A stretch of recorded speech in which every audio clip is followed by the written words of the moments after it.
this hood, those two braces, I took them off so I could straighten the metal a little better. And then I welded it back on. So on these braces where they're welded on, there's no spot weld marks because I used a MIG. So if you want it to look factory, you want factory looking spot welds, this is how we used to do it.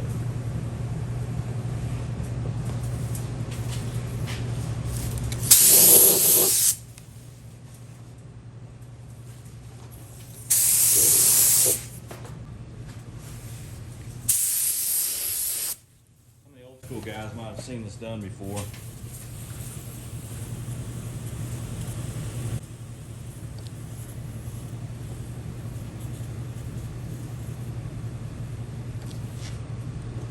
That's how you get spot weld marks when you don't have a spot welder. I'm blocking this hood with 180. Right now it's in VP 2050. We're going to cut that with 180, get it blocked down nice and straight, and then prime it with the D8005 urethane, high build urethane primer. Should be ready to paint after that.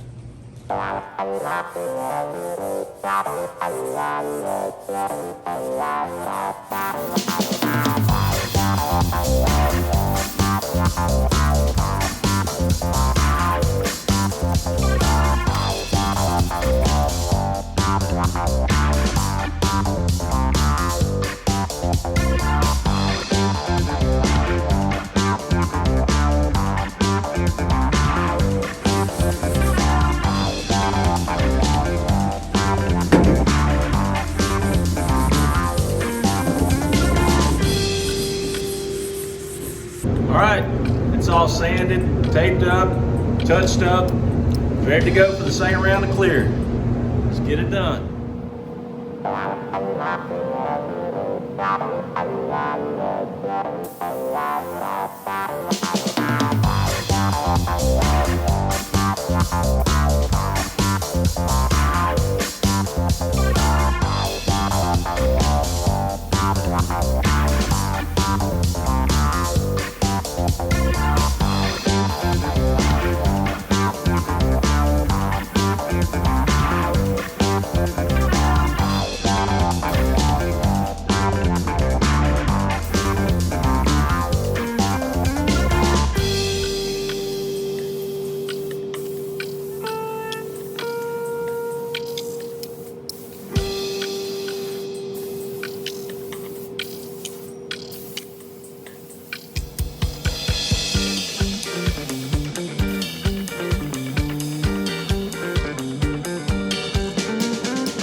to two-tone this grill.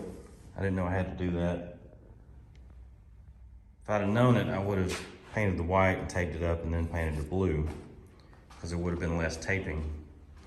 But the good thing is now that it's cleared, if I get any white overspray on the blue, if it bleeds through the tape somewhere or anything like that, since it's cleared, I can just wipe it off with lacquer thinner before I clear the whole thing. Got the white on, time to untape it. Got everything set up. I'm just looking around really good. I know I got a couple little spots I went through when I was sanding it. So I want to make sure that I find all those and I get them taken care of.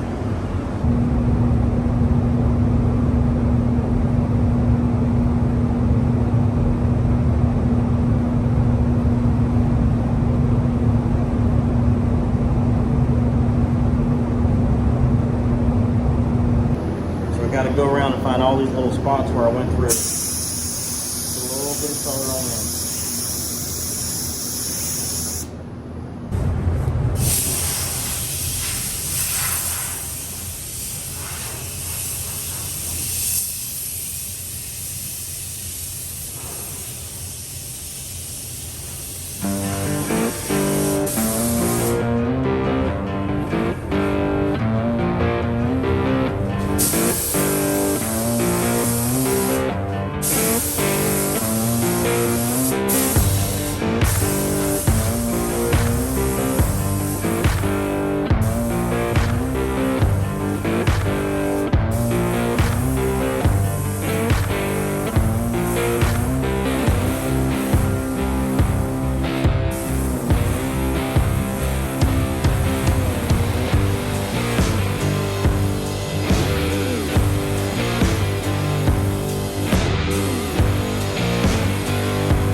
I finally sprayed it without running it.